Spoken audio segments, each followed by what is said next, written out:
எவர் அழிக்க நினைத்தாலும் அழியா வரம் பெற்று என்றும் நிலைத்திருக்கும் என் தாய்மொழியான தமிழ் மொழியை வணங்கி ஔவையோர் அனைவருக்கும் என் முதற்கண் வணக்கத்தை தெரிவித்துக் கொள்கிறேன். என் பெயர் எஃபாடென்சி. 5ஆம் வகுப்பு இ பிரிவில் பயில்கிறேன். குழந்தைகள் முதல் 60 வயது கடந்த பெரியவர்கள் வரை அனைவரின் அன்றாட வாழ்வியல் அங்கமாக இருக்கும் செல்போனில் பெரும்பாலானவை ஆண்ட்ராய்டு தொழில்நுட்பத்தில் தான் உருவாக்கப்பட்டது.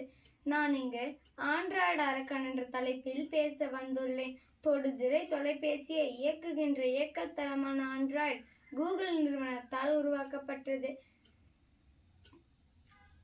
இந்த ஆண்ட்ராய்டு தொழில்நுட்பம் 2003ஆம் ஆண்டு உருவாக்கப்பட்டது. உலகில் பயன்பாட்டில் இருக்கும் செல்போனில் 88% ஆண்ட்ராய்டு தொழில்நுட்பத்தில் தான் உருவாக்கப்பட்டது.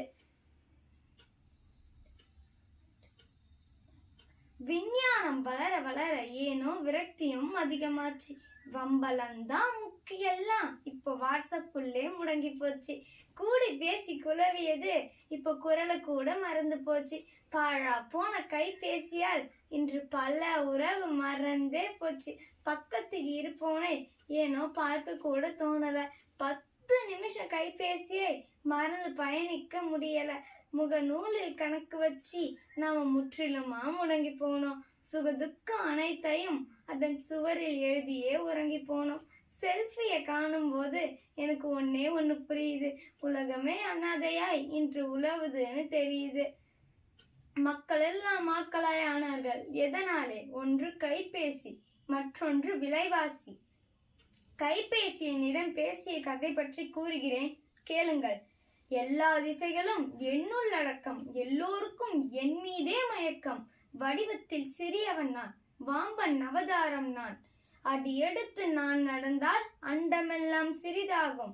மூர்த்தியிலே சிறியவன் நான், மும்மடங்கு பொழிகின்ற கீர்த்தியிலே பெரியவன் நான்.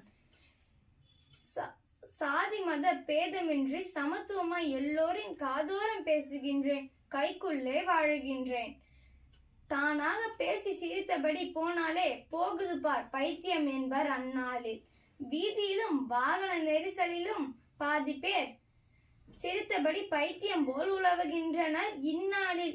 நோக்கமில்லா மனிதர் எல்லாம் நோக்கியாவின் பக்கம்தான் என்று, ஆக்கமில்லா மனிதர் எல்லாம் ஆண்ட்ராய்டின் பக்கம்தான் என்று. நிமிர்ந்து பார்க்க நேரமில்லை, கவிழ்ந்து கிடக்கிறது தலை. தூக்கம் தொலைக்கிறது கண்கள். நேரமில்லை படிக்க, நேரமில்லை தூங்க. யார் களவாடியது என் நேரத்தை, என் தூக்கத்தை? கூடவே இருந்து என்னை கொள்பவன் எவன்?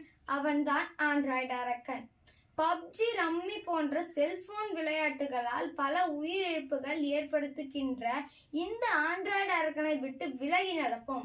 சரியான தேவைக்கு மட்டுமே பயன்படுத்துவோம் என்று கூறி என் உரையை முடித்துக் கொள்கிறேன். நல்வாய்ப்பிற்கு நன்றி.